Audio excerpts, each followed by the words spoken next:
Wa nusallim ala rasulil karim amma ba'du. Hadirin yang bukan Allah SWT, kemarin sudah kita sampaikan bahwa hidayah itu menentukan iman. Semakin tinggi hidayah seseorang, maka iman semakin baik. Semakin baik iman seorang, maka amal pun akan semakin baik. Sebagaimana uang itu semakin tinggi nilainya, maka semakin banyak dia bisa mengerjakan, dia bisa melakukan sesuatu dengan uang tersebut. Dia bisa belanja ini, belanja itu, dia bisa membangun ini, membangun itu, dia bisa membeli ini, membeli itu ketika uangnya banyak. Begitu juga ini iman. Apabila iman seorang ini baik, bagus, tinggi, maka dia bisa beramal banyak. Amal-amal yang dia kerjakan akan bisa lebih banyak. Dorongan iman dari hati dia ini membuat dia suka untuk mengamalkan sesuatu dengan lebih banyak. Tapi kalau imannya kecil, maka dia melakukan sesuatu hanya sedikit. Dia tidak bisa banyak-banyak. Mungkin dia bisa hanya sholat setahun sekali, sholat id, atau dia bisa hanya sholat Jumat seminggu sekali, sholat Jumat, atau dia hanya bisa sholat maghrib saja, atau dia hanya bisa sedekah, tidak mau sholat. Puasa pun begitu. Tapi kalau dia punya iman yang banyak, iman yang kuat, dia bisa memborong semua. Sholat bukan hanya sholat wajib, tapi sholat sunnah. Sholat wajib pun dia kerjakan di masjid dengan rentang waktu yang lama. Sedekah, begitu ada tempat yang harus dia sedekahkan, dia sedekah. Berapapun dia punya uang. Puasa begitu juga. Dan amal-amal yang lain pun akan banyak dia kerjakan ketika imannya bagus. Sebagaimana juga angin ini. Angin ini kalau anginnya sepoi-sepoi, maka orang mengatakan, ini angin sepoi-sepoi saja ini. Hanya bisa membuat segar di badan. Tapi kalau anginnya kuat, maka bisa merobohkan pohon, robohkan rumah, menyapu satu kampung itu kalau anginnya kuat. Begitu juga iman seorang ini. Kalau imannya kuat ini, dia bisa menyapu semua amal, bisa dia kerjakan. Karena imannya kuat. Tapi kalau nggak ada iman, sebagaimana nggak ada angin, sebagaimana nggak ada uang, maka dia akan binasa, akan mati. Dia akan mengalami kehancuran. Karena iman dan amal ini bagaikan huruf hidup di belakang angka 0.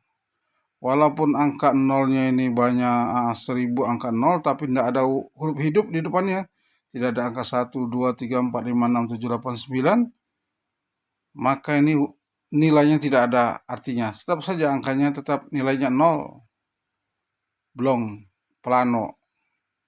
Tapi kalau walaupun angka 0 hanya 2, ditambah angka 1 saja, maka menjadi 100. Masalah.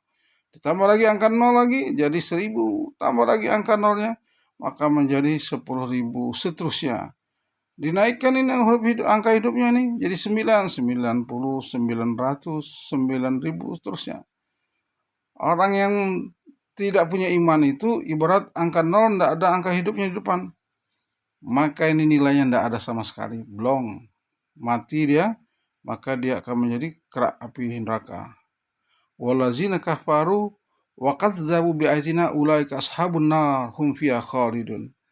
Maka dia akan selama-lamanya, orang yang kafir ini, yang tidak memiliki iman ini, yang tidak punya hidayah ini, selama-lamanya ada dalam neraka. Tapi kalau orang yang mengaku beriman, Islam KTP, masih ada waktunya. Tetap saja dia dimasukkan dalam neraka. Masarakum fisakor, qalu lam nakum minal musallin. Kenapa kamu masuk ke dalam neraka? karena kami tidak mengerjakan sholat.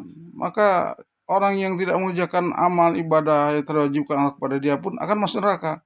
Tapi tidak ada kata-kata khalidun, tidak akan ada waktu selama-lamanya. Dia harus dicuci di neraka sampai bersih, disikat, dimasukkan ke dalam rinso di neraka itu. Kalau dia karat di dalam besi itu harus dipanaskan dengan api dulu, baru bisa dibuang itu karat-karatnya. Baru bersih, baru dimasukkan dia ke dalam surganya Allah SWT. Maka pentingnya iman ini, pentingnya hidayah ini. Maka bagaimana kita hidayah ini harus kita perjuangkan. Dahulu para sahabat radhiyallahu anhu ini didikan Nabi karena Islamnya dapat, imannya, hidayahnya dapat karena perjuangan, karena mujahadah. Maka walaupun dia ini disiksa, sebagaimana Bilal disiksa, ditaruh batu yang sebesar gunung di atas dadanya, suruh dia masuk keluar dari Islam, maka dia katakan ahad, ahad, ahad, ahad, ahad. Tidak mau dia keluar dari Islam. Kenapa? Imannya kuat, karena imannya perjuangan, karena mujahadah. Tapi kita ini karena imannya hadiah dari orang tua, tidur sedikit kita tinggalkan sholat, masya Allah. Nauzubillah, ada di kampung-kampung itu gara-gara sepermi sedikit hilang imannya, pindah agama, murtad, nauzubillah summa nauzubillah. Kenapa? Karena imannya hadiah bukan perjuangan. Walazina jahadu fina lanahdiyanahum subulana wa innallaha ma'al muhsinin. Cuma hadis yang saya bacakan, ayat yang saya bacakan berapa hari yang lalu, 2 hari yang lalu. Bangsa bermujahadah di jalan kami, kata Allah, lanahdiyanahum subulana, pasti dan pasti akan kami berikan mereka itu hidayah iman atas jalan-jalan kami, itu surganya Allah SWT. Jadi iman karena perjuangan, maka ini akan menghasilkan iman yang kuat, menghasilkan amal yang banyak. Walaupun iman kita ini hadiah dari orang tua, tapi kalau kita ini perjuangkan iman ini dengan lebih baik, dengan banyak belajar ilmu, dengan banyak taqarrub pada Allah, ilmu langsung diamalkan, dan banyak memperjuangkan agama ini, menyampaikan kepada agama ini kepada umat dengan harta dan jiwa, maka imannya akan meningkat karena kita mengikuti amal-amalan sahabat, yaitu mengorbankan diri dan harta untuk agama Allah. Maka iman kita akan meningkat. Sebagaimana Imam Syafi'i ini rahmatullahi, Imam Mazhab, kemudian Syekh Abdul Qadir Jailani, para ulama-ulama terdahulu, iman mereka ini hadiah dari orang tua mereka. Tapi karena mereka bermujahadah, ditambah dengan mujahadah di dalam agama, dalam mencari ilmu, dan dia korbankan waktu dan harta untuk agama, maka dia meningkat, imannya ini bisa meningkat dan bisa kuat sebenarnya iman sahabat. Walaupun bila dibandingkan dengan sahabat, tidak ada apa-apanya imannya para ulama, para tabi'in ini, apalagi kita. Suatu ketika ini Syekh Abdul Qadir Jailani rahmatullahi ditanya oleh sahabatnya, oleh muridnya, "Hai Tuan Syekh, hebat mana Tuan Syekh dibandingkan dengan Muawiyah radhiyallahu anhu?" Muawiyah ini termasuk tokoh sahabat yang kontradiktif, karena dia harus berperang dengan Ali radhiyallahu anhu. Sedangkan Ali radhiyallahu anhu adalah sepupu Rasulullah SAW dan mantunya Rasulullah SAW, dan orang 4 khalifah yang dari Allah SWT yang sudah datang masuk surga. Tapi ketika saya bekerja ditanya bagaimana iman Tuan, peringkat Tuan isi Allah SWT dibandingkan Muawiyah radhiyallahu anhu, secara jujur, maka kata Syekh Abdul Qadir Jailani rahmatullahi ini, aku itu dengan Muawiyah radhiyallahu anhu itu, sahabat Muawiyah radhiyallahu anhu itu, bagaikan seekor kuda mujahid, kuda perang dengan debunya. Aku ini debunya, sedangkan Muawiyah radhiyallahu anhu itu adalah kuda perang jihad fisabilillah.